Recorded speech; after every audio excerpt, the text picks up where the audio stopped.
हाँ बच्चों नमस्कार। आज हम पढ़ने जा रहे हैं कवि कुंवर नारायण। हिंदी के बहुत बड़े हस्ताक्षर हैं और उनकी जो कविताएं हैं वो हमारे लिए बहुत ही प्रेरणादायी है। तो देखिए उन्होंने क्या कहा है। इनका जो जन्म है वो 19 सितंबर सन 1927 उत्तर प्रदेश में इनका जन्म हुआ।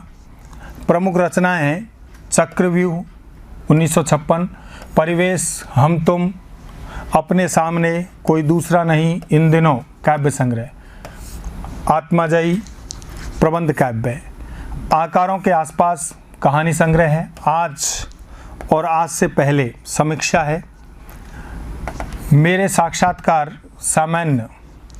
प्रमुख पुरस्कार जो प्राप्त किए हैं साहित्य अकादमी पुरस्कार, कुमारन आसान पुरस्कार, व्यास सम्मान, प्रेमचंद पुरस्कार, लोहिया सम्मान, कबीर सम्मान, ज्ञानपीठ पुरस्कार, ये इनको प्रमुख पुरस्कार प्राप्त हुए हैं। मैं आपको पहले ही कह चुका हूँ कि ये जो नया पैटर्न आया है ये बहुत पहले यहाँ पर चलता था और उस समय कभी परिचय नहीं पूछे जाते थे।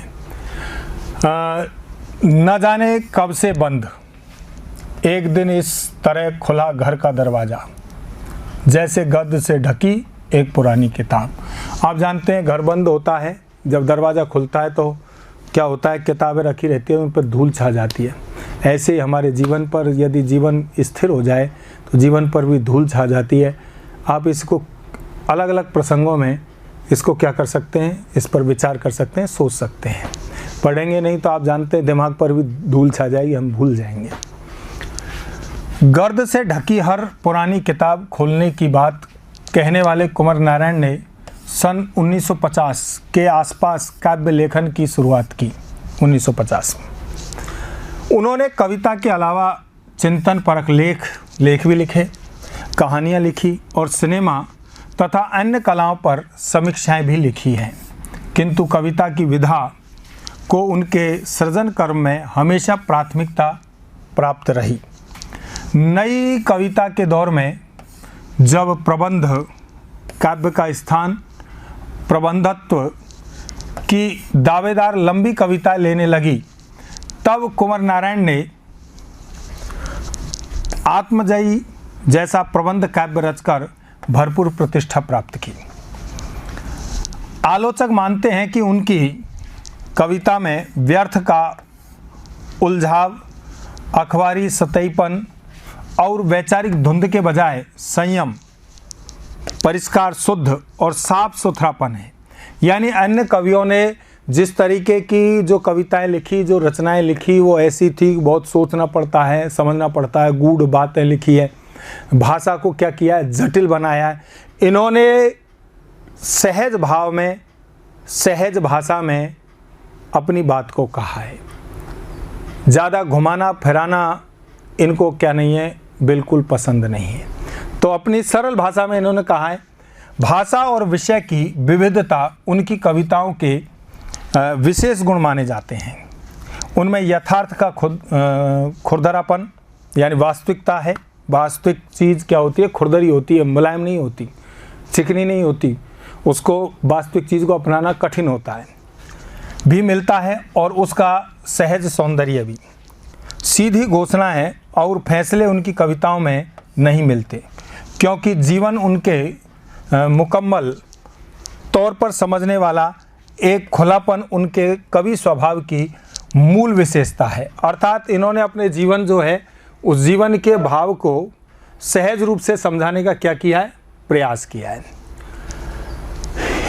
इसीलिए संशय, संभ्रम, जो भ्रांति आदि है, प्रश्नानुकूलता, प्रश्न के अनुकूल उनकी कविता के बीच शब्द है। अर्थात जो सहज भाव है उस सहज भाव को इनकी कविता में क्या किया, उन्होंने व्यक्त किया है। कुंवर जी पूरी तरह नागर संवेदना के कवि हैं। नागर संवेदना यानी जो नगरीय है, जीवन है, नागरिक जीवन है, उसको व्यक्त करने वाले हैं। विवरण उनके यहाँ नहीं के बराबर है। किसी चीज़ को उन्होंने वो वैसे नहीं कहा है कि विस्तार से उसको समझाया आदि विवरण दिया है, पर व्यक्तित्व अर्थात व्यक्ति की स्वयं की और सामाजिक उहापोह यानी सामाजिक जो असमंजस है, स्थिति है, उस असमंजस की स्थिति का तनाव पूरी तरह व्यंजकता में सामने आता है। व्यंजना शब्द शक्ति, अर्थात अन्य अर्थ में वो चीज़ दिखाई देती है। एक पंक्ति में कहें तो उनकी तटस्थ वितराग दृष्टि, तटस्थ वितराग यानी वैरागीपन दृष्टि, नोच खसोट यानी किसी को हृदय से क्या करना, मतलब उसको नोच खसोट करना, पीड़ा पहुंचाना शब्दों से, हिंसा प्रति हिंसा, हिंसा के बदले हिंसा से सहमे हुए एक संवेदनशील मन के आलोड़नों के रूप में पढ़ी जा सकती है। अर्थात संवेदनशील जो भाव है उस भाव के रूप में उसको क्या किया जा सकता है, कविताओं को पढ़ा जा सकता है। यहाँ पर कुंवर नारायण की 2 कविताएं ली गई हैं।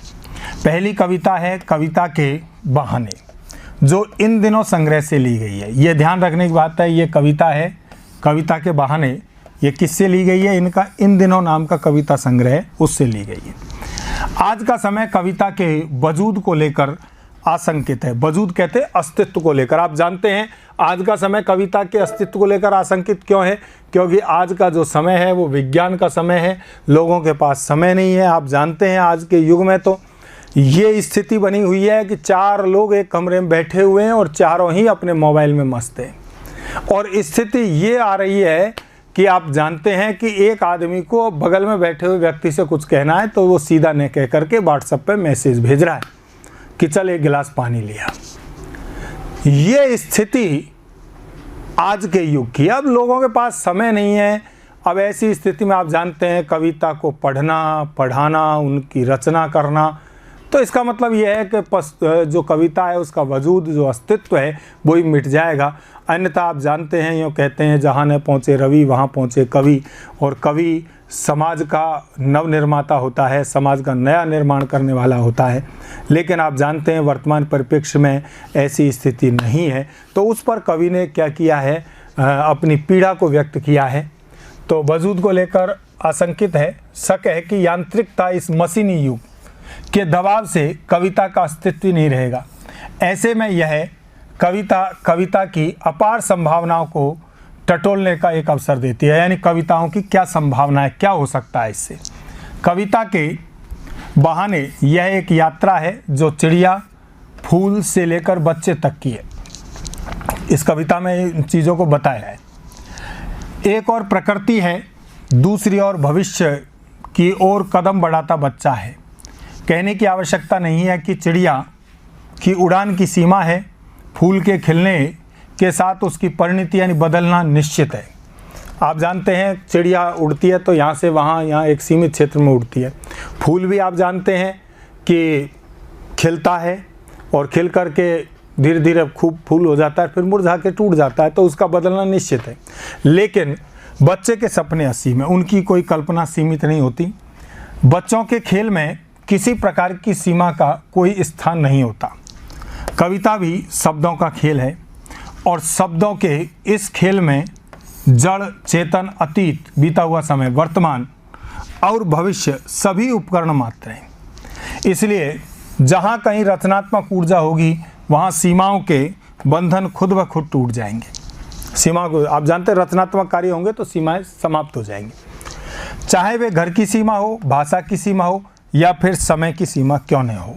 किसी प्रकार की जब आप जानते हैं उत्साह होगा तो अपने आप ये सब चीज़ें क्या हो जाएंगी, समाप्त हो जाएगी। दूसरी जो कविता है, इसमें दूसरी कविता है बात सीधी थी पर, कोई दूसरा नहीं संग्रह से। ये किससे ली गई है?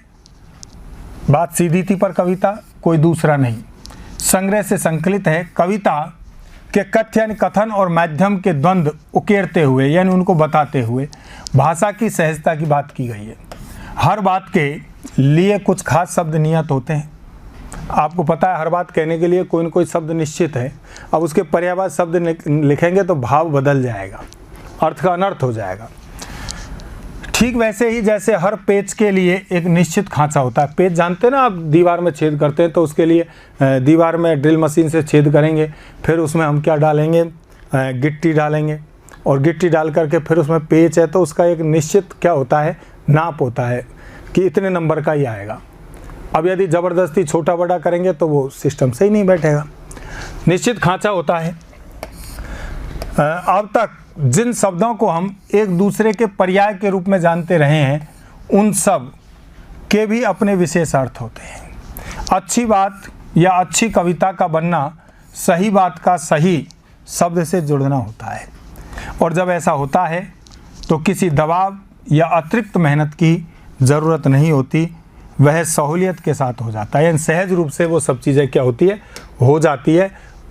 सही बात हो, शब्द सही हो, कविता अच्छी बन जाएगी।